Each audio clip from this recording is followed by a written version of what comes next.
social organisms, and biology is for slime molds. Humans are free of biology, and obviously both views are nonsense.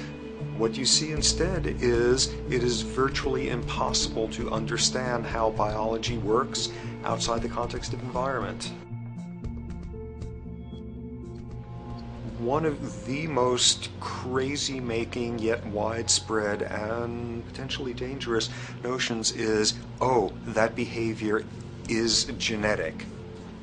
Now, what does that mean? It means all sorts of subtle stuff if you sort of know modern biology, but for most people out there, what it winds up meaning is a deterministic view of life, one rooted in biology and genetics. Genes equal things that can't be changed. Genes equal things that are inevitable and that you might as well not waste resources trying to fix, might as well not put societal energies into trying to improve because it's inevitable, it's unchangeable. And that is sheer nonsense.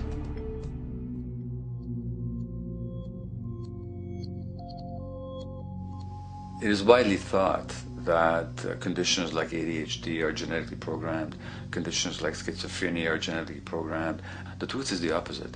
Nothing is genetically programmed. They're very rare diseases. I mean, a small handful, extremely sparsely represented in the population, that are truly genetically determined. Most complex conditions might have a predisposition that is a genetic component, but a predisposition is not the same as a predetermination. The whole search for the source of diseases in the genome was doomed to failure before anybody even thought of it, because most diseases are not genetically predetermined. Heart disease, cancer, strokes, rheumatoid conditions, autoimmune conditions in general, mental health conditions, addictions, these are none of them genetically determined. Breast cancer, for example, out of 100 women with breast cancer, only 7 will carry the breast cancer genes. 93 do not. And out of 100 women who do have the genes, not all of them will get cancer.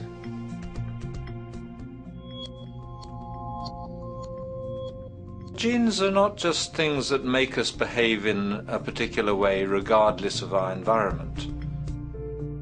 Genes give us different ways of responding to our environment. And in fact, it looks as if some of the early childhood influences of the kind of child rearing affects gene expression, actually turning on and off different genes to put you on a different developmental track, which may suit the kind of world you've got to deal with. So, for example, a study done in Montreal with suicide victims looked at autopsies of the brains of these people. And it turned out that if a suicide victim, these are usually young adults, had been abused as children, the abuse actually caused a genetic change in the brain that was absent in the brains of people who had not been abused. That's an epigenetic effect. Epi means on top of, so that the epigenetic influence is what happens environmentally to either activate or deactivate certain genes. In New Zealand, there's a study that was done in a town called Dunedin, in which a few thousand individuals were studied from birth up to into their 20s. What they found was that they could identify a genetic mutation, an abnormal gene, which did have some relation to the predisposition to commit violence, but only if the individual had also been subjected to severe child abuse. In other words, a child with this abnormal gene would be no more likely to be violent than anybody else, and in fact they actually had a lower rate of violence than people with normal genes, as long as they weren't abused as children. Great additional example of the ways in which genes are not be-all, end-all. Fancy technique where you can take a specific gene out of a mouse, that mouse and its descendants will not have that gene, you have knocked out that gene. So there's this one gene that codes for a protein that has something to do with learning and memory, and this fabulous demonstration, knock out that gene and you have a mouse that doesn't learn as well.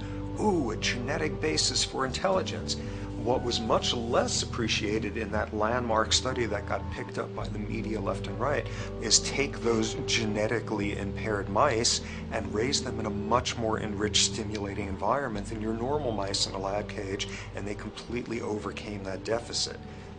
So when one says in a contemporary sense that, oh, this behavior is genetic, to the extent that that's even a valid sort of phrase to use, what you're saying is there is a genetic contribution to how this organism responds to environment. Genes may influence the readiness with which an organism will deal with a certain environmental challenge. You know, that's not the version most people have in their minds. And not to be too soapboxing, but run with the old sort of version of it's genetic, and it's not that far from a history of eugenics and things of that sort. It's a widespread misconception, and it's a potentially fairly dangerous one. One reason that the sort of biological explanation for violence, one reason that hypothesis is potentially dangerous, it's not just misleading, it can really do harm, is because if you believe that, you could very easily say, well, there's nothing we can do to change the predisposition people have to becoming violent. All we can do if somebody becomes violent is punish them, lock them up or execute them. But we don't need to worry about changing the social environment or the social preconditions that may lead people to become violent, because that's irrelevant.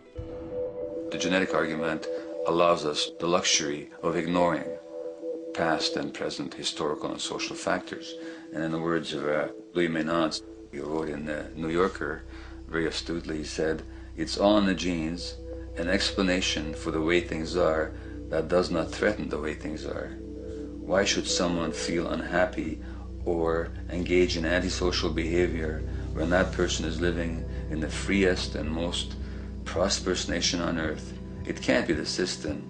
There must be a flaw in the wiring somewhere," which is a good way of putting it. So the genetic argument is simply a cop-out, which allows us to ignore the social and economic and political factors that in fact underlie many troublesome behaviors.